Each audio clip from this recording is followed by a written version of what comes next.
NPR.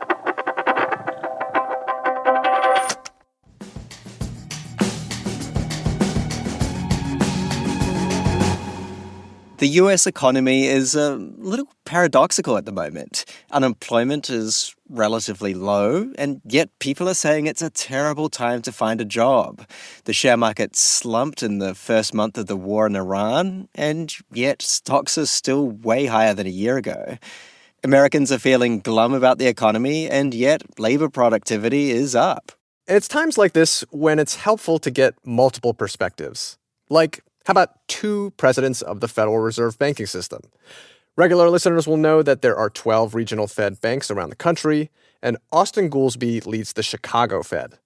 Austan comes from academia and says he doesn't have a bias for higher or lower interest rates, that he's neither a hawk nor a dove. I always said, I don't aspire to be a bird of any kind. I just wanted to be one of the data dogs. Beth Hammack says she's also a data dog. She used to work on Wall Street and now is the president of the Cleveland Fed, which covers Ohio and parts of Kentucky, Pennsylvania, and West Virginia. And Cleveland has a bit of a rivalry with Chicago that was apparent right as we were getting the mic set up. Does Austan need to fix his hair, or is his hair okay? Austan is bald, if you didn't know. That was a kind of low blow. Now I'm going to have no mercy. I was going to have mercy on Cleveland, and now there's going to be none. And it was tensions between the academic Austan Goolsbee and the markets-oriented Beth Hammack that we were keen to hear more about. So today on the show, taking the temperature of the economy, the latest on prices, unemployment, and the stability of the entire financial system. After the break.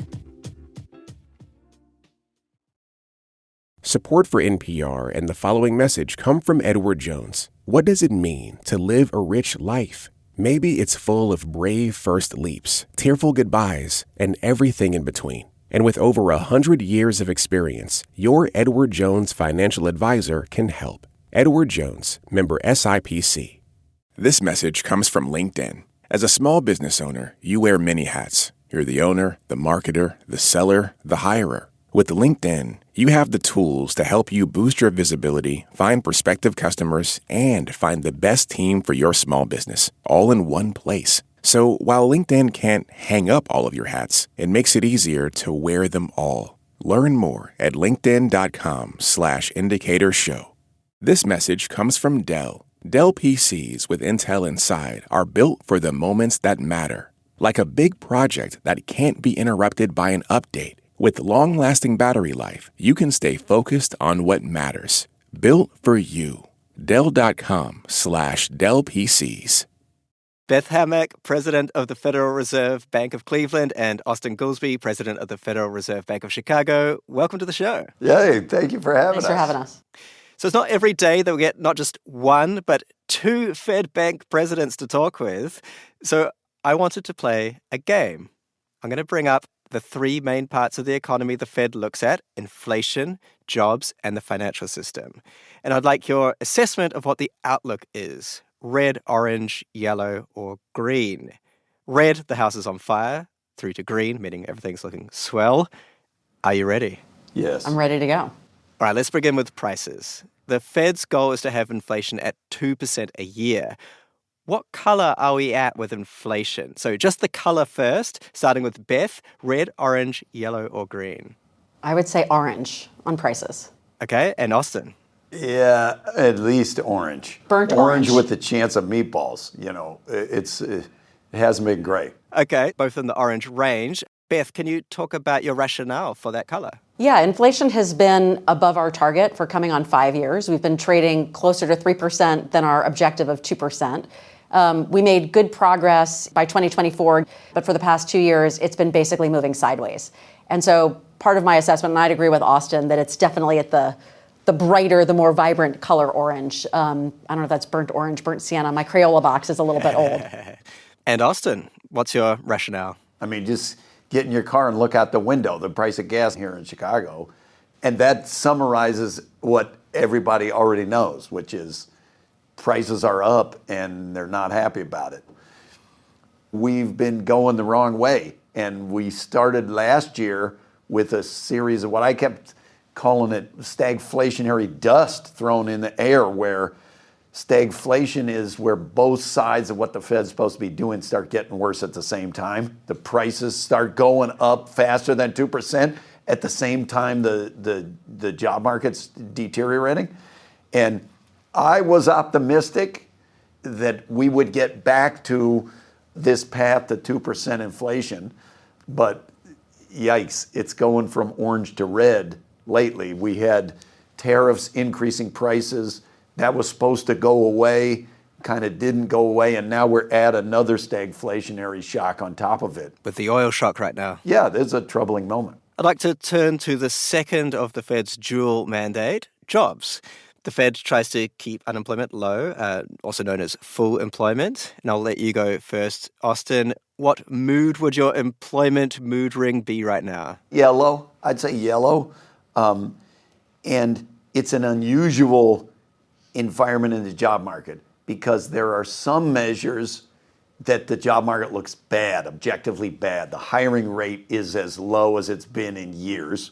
But there are other measures that look fairly benign, like the layoff rate is extremely low. It's just a low churn, low hiring, low firing labor market, which is extremely unusual.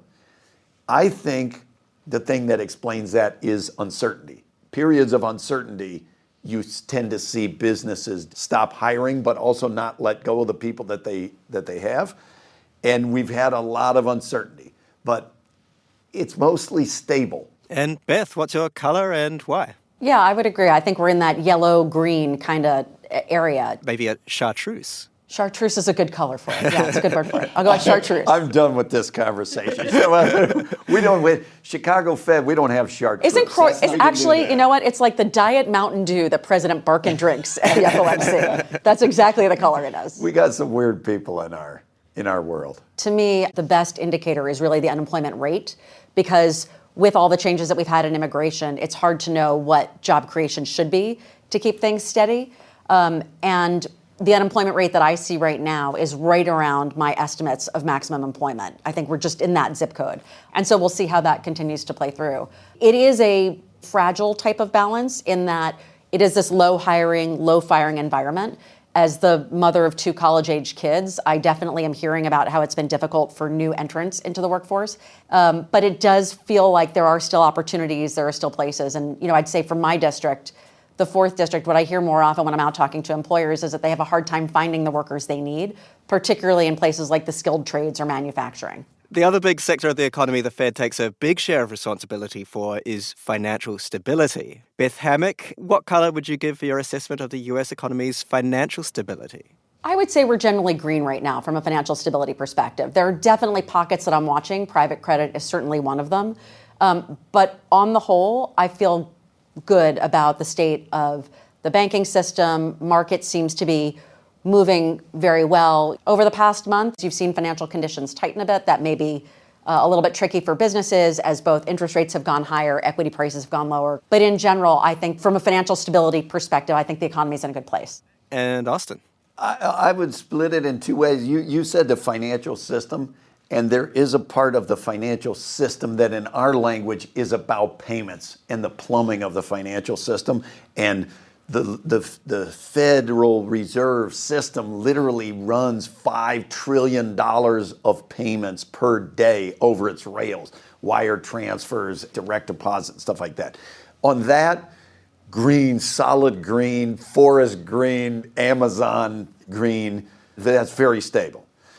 I'm a little more anxious something about valuations. And when you say valuations, you're meaning companies' valuations in the stock market, prices of things like gold, for example? Yeah, if you look at prices compared to earnings and things like that, it does look like there is a lot of frothiness that has happened. And I don't know if that's bubble or if it's rooted in actual productivity improvements that have come from AI or other technologies.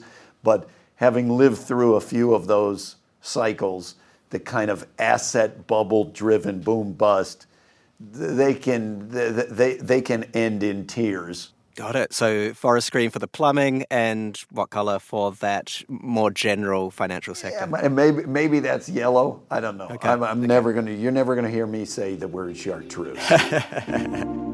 Well, this has been a full spectrum of economic insights. Thank you for joining Austan Goolsbee and Beth Hammack. Thanks for having it's us. really our pleasure. This episode was produced by Corey Bridges and engineered by Kwesi Lee. It was fact-checked by Vito Emanuel. Kate Kincannon edits the show, and The Indicator is a production of NPR. This message comes from Mint Mobile. If you're tired of spending hundreds on big wireless bills, bogus fees, and free perks, Mint Mobile is for you. Shop plans at mintmobile.com/switch. Taxes and fees extra. See Mint Mobile for details.